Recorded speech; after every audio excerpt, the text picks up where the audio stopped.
नमस्कार दोस्तों, मैं हूं वीर तोमर और स्वागत है आपका मेरे द वीर चैनल पर। दोस्तों, उम्मीद करता हूं कि आप सब ठीक होंगे, स्वस्थ होंगे और गॉड से प्रेयर करता हूं कि आप ऐसे ही हमेशा स्वस्थ बने रहें। तो मैं आज यहां पर कुछ बड़े बड़े शोधकर्ताओं के विचार व्यक्त करना चाहता हूं जिन्होंने भगवत गीता को बड़ी ही बारीकी से जांचा और परखा है। तो दोस्तों, वैसे तो हमारा सनातन धर्म प्राचीन युगों से ही चर्चाओं का विषय रहा है, लेकिन आज के युग में हमारे सनातन धर्म की हम हिंदू ही नहीं बल्कि दूसरे धर्म और अन्य देश भी हिंदू धर्म के ग्रंथों में बड़ी भारी मात्रा में रुचि ले रहे हैं। और हमें गर्व होना चाहिए हमारे सनातन धर्म पर, क्योंकि इस काल में केवल मैं और आप ही नहीं बल्कि हिंदुस्तान के सभी व्यक्ति हमारी भगवत गीता जैसे ग्रंथों को पढ़ते और सुनते हैं और उससे अपनी असल ज़िंदगी जीने का सही मार्ग चुनते हैं। अब चाहे वो घर पर बैठकर पूजा के समय पढ़ें या फिर फ़ोन में सोशल मीडिया पर। भगवत गीता, हाँ दोस्तों, वही भगवत गीता जिसे आपने बड़े बुजुर्गों को पढ़ते हुए देखा होगा। दोस्तों, आज हम भगवत गीता से जुड़ी कुछ ऐसी साइंटिफिक बातें करने जा रहे हैं जो भगवत गीता में हजारों साल पहले कही गई थी। और आप यकीन मानो या मत मानो, लेकिन आज भी दुनिया के कई महान रिसर्चर्स भगवत गीता को पढ़ते हैं और मानते भी हैं, और किसी धार्मिक मकसद के लिए नहीं बल्कि एक ग्रेट साइंस बुक की तरह। और ऐसी बहुत सारी थ्योरी हैं जिसे आप भगवत गीता में कई बातों से रिलेट कर सकते हैं। आपसे विनम्रता पूर्वक निवेदन है दोस्तों, कृपया इस वीडियो को अंत तक जरूर देखें और इसे जरा सा भी स्किप ना करें, क्योंकि मैं चाहता हूँ आप इसे अच्छे से समझें और भगवत गीता को एक नए नज़रिए से देखने की कोशिश करें। क्योंकि भले ही आपकी भगवान जैसी कोई शक्ति पर भरोसा हो या ना हो, लेकिन आपको ये तो पता होगा कि हमारी डेली लाइफस्टाइल में बहुत सारी प्रॉब्लम्स को हमें फेस करना पड़ता है। आप लोगों में से जो लोग भी धार्मिक नहीं हैं, उन लोगों से मैं सिर्फ एक बात कहना चाहता हूँ कि आप इस बुक को किसी धर्म की बुक की तरह मत देखना। आप इसे एक नॉर्मल बुक समझो जिसे हजारों साल पहले लिखा गया था।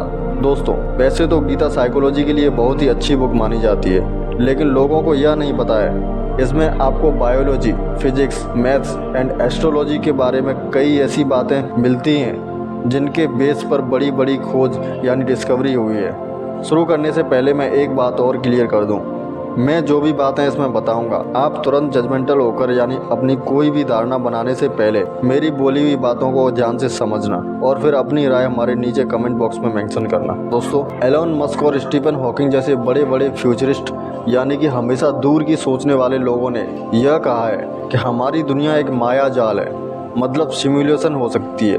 दोस्तों, सिमुलेशन का मतलब होता है जहां हम सोचने पर मजबूर हो जाते हैं कि कहीं हमारी यह दुनिया एक सिमुलेशन यानी एक कंप्यूटर प्रोग्राम तो नहीं है। भगवत गीता में भगवान श्री कृष्ण ने इस दुनिया को एक माया जाल यानी मैट्रिक्स बताया है। उनके कहने के मुताबिक यह हुआ है, वह इस दुनिया के प्रोग्रामर हैं और यह यूनिवर्स एक कंप्यूटर प्रोग्राम है। और ऐसी बहुत सारी यूनिवर्स यानी कंप्यूटर प्रोग्राम मौजूद हैं जिसके लिए अलग अलग डेवलपर्स हैं। लोगों का ऐसा भी कहना है जब ब्रह्मा जी को घमंड हुआ था कि उन्होंने इस दुनिया का निर्माण किया है, तब श्री भगवान कृष्ण ने अलग अलग ब्रह्मा जी को बुलाकर उनका यह भ्रम तोड़ा था। यानी कि उन्होंने अलग अलग ब्रह्मांड के डेवलपर्स को बुलाया था।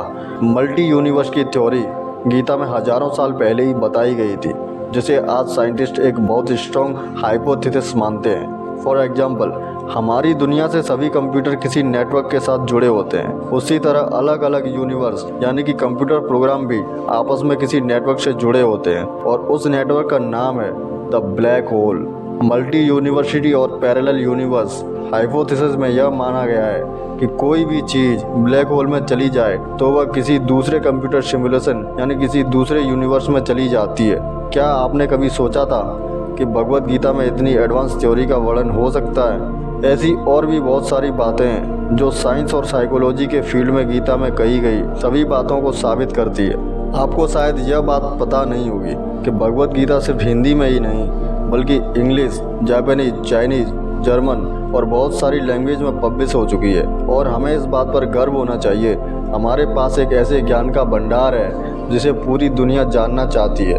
मगर भारत में लोग भगवत गीता को एक धार्मिक किताब समझते हैं और इसीलिए शायद वो सोचते हैं कि उसमें बस भगवान और भगवान की ही बातें लिखी होंगी, लेकिन ऐसा बिल्कुल नहीं है। चाइना और जापान के कुछ ऐसे मेडिटेशन टेक्निक्स जिससे हम अपने सबकॉन्शियस माइंड को कंट्रोल कर सकते हैं, या फिर हम इसे डेली रूटीन में प्रयोग करके अपने स्ट्रेस यानी तनाव, गुस्सा और फोकस न रह पाने यानी मन एकाग्र न रहना ऐसी प्रॉब्लम्स को दूर कर सकते हैं और अपनी डेली लाइफ को बेटर से बेटर बना सकते हैं और अपने पीस ऑफ माइंड यानी कि अपने मन को शांत करके अपनी प्रॉब्लम्स का सलूशन ढूंढ सकते हैं। लेकिन भगवत गीता के अध्याय 6 जिसका नाम है ध्यान योगा, उसमें इन टेक्निक्स की सारी डिटेल्स और उससे होने वाले बेनिफिट्स के बारे में बताया गया है। ऐसी टेक्निक्स जिसे चाइना और जापान अपना बताते हैं, असल में वह सभी साइंटिफिक टेक्निक्स को गीता के चैप्टर 6 में बहुत ही बारीकी से समझाया गया है। फर्स्ट लॉ ऑफ थर्मोडायनेमिक्स कहता है एनर्जी को ना तो बनाया जा सकता है और ना ही खत्म किया जा सकता है,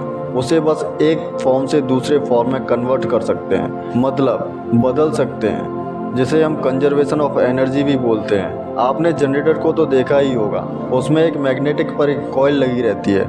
जब जनरेटर मैकेनिकली घूमता है तो उसके साथ वो मैग्नेटिक कॉइल भी घूमती है और उसी से इलेक्ट्रिसिटी पैदा होती है, यानी वो मैकेनिकल एनर्जी को इलेक्ट्रिक एनर्जी में कन्वर्ट करता है। इस लॉ को गीता में कुछ इस तरह से बताया गया है। भगवत गीता अध्याय 2 के 23वें श्लोक में लिखा है कि हमारी आत्मा यानी कि सोल एनर्जी कभी खत्म नहीं होती, वह बस अपना शरीर बदलती है। अब अगर आप सोच रहे हो कि यहाँ तो आत्मा की बात हो रही है तो इसका एनर्जी से क्या लेना देना, आत्मा भी तो एक एनर्जी ही है और मॉडर्न साइंस भी इसे एनर्जी ही मानता है, जो कि हमारे मरने के बाद हमारी बॉडी से रिलीज होती है। अब वह चाहे बड़े अमाउंट में हो या फिर बहुत ही छोटे अमाउंट में, लेकिन कोई तो ऐसी एनर्जी है जो हमारी बॉडी से रिलीज होती है। इसे बहुत ध्यान से समझो, क्योंकि इसमें सालों पहले किसी ने ये आइडिया यानी कि इस थ्योरी को बेच दिया था, जिसे आज मॉडिफाई रूप से आप कंजर्वेशन ऑफ एनर्जी भी बोलते हो। भगवत गीता में लिखा है अहम बीजा प्रजापिता। इस दुनिया की सारी जिंदगी यानी आपकी लाइफ किसी एक दूसरी लाइफ से पैदा होती है, यानी स्पॉन्टेनियस जनरेशन जैसी कोई भी चीज़ नहीं होती। स्पॉन्टेनियस जनरेशन का मतलब एक ऐसी ज़िंदगी जो किसी नॉन लिविंग यानी मटेरियल से पैदा हुई है। फॉर एग्जांपल एक ऐसा लिविंग सेल जो किसी नॉन लिविंग थिंग यानी एक मशीन से पैदा हुआ हो, तो उसे हम स्पॉन्टेनियस जनरेशन कहेंगे। अब आप लोगों में से कुछ लोगों ने इस थ्योरी के बारे में सुना होगा, जिसमें यह बताया गया है कि लाइफ मैटर से क्रिएट की जा सकती है। लेकिन सबसे पहले मैं आपको यह बता दूं कि यह एक थ्योरी नहीं है, बल्कि यह एक हाइपोथेसिस है, यानी कि सिर्फ एक कल्पना है। किसी ने आज तक यह प्रूव नहीं किया है कि लाइफ को मैटर से क्रिएट किया जा सकता है, बल्कि एक साइंटिस्ट लुइस पास्चर ने अपनी थ्योरी ऑफ स्पॉन्टेनियस जनरेशन में यह दिखाया है कि स्पॉन्टेनियस जनरेशन से लाइफ नहीं बनाई जा सकती। उन्होंने ही सबसे पहले पेस्चराइजेशन टेक्निक्स को खोजा था। उन्होंने दूध को उबालकर पेस्चराइज करके उसमें से सभी जीवित चीज़ों को निकाल दिया, जिसकी वजह से वह काफ़ी महीनों तक खराब नहीं हुआ, मतलब उसमें कोई फंगस नहीं पड़ा। दोस्तों, फंगस एक तरह का लिविंग बैक्टीरिया होता है। इस एक्सपेरिमेंट से उन्होंने यह साबित करके बताया कि लाइफ स्पॉन्टेनियस जनरेशन से नहीं बनाई जा सकती, और भगवत गीता में भी यह बात कही गई है। आज तो मैंने गीता और साइंस के बीच के रिलेशन का 0.1% भी नहीं बताया है। गीता में बहुत सारी बातें लिखी हैं जो आज साइंस ने साबित करी हैं, और अगर आपको अपनी लाइफ के बड़े डिसीजन लेने हो या फिर किसी ऐसे प्रॉब्लम्स का सलूशन निकालना हो जो आपका पीछा ही नहीं छोड़ रही हो, तो आपको गीता पढ़ना शुरू कर देना चाहिए। अगर आप उसमें लिखी सभी बातों को समझ गए तो आपके पास कोई भी ऐसा सवाल नहीं बचेगा जिसका जवाब आपके पास नहीं होगा। उम्मीद करता हूँ वीडियो आपको पसंद आया होगा, तो हमारे चैनल को सब्सक्राइब करें और वीडियो को लाइक करें, और आपका कोई सुझाव हो तो हमें कमेंट बॉक्स में मेंशन करें और वीडियो को ज़्यादा से ज़्यादा शेयर करें। धन्यवाद।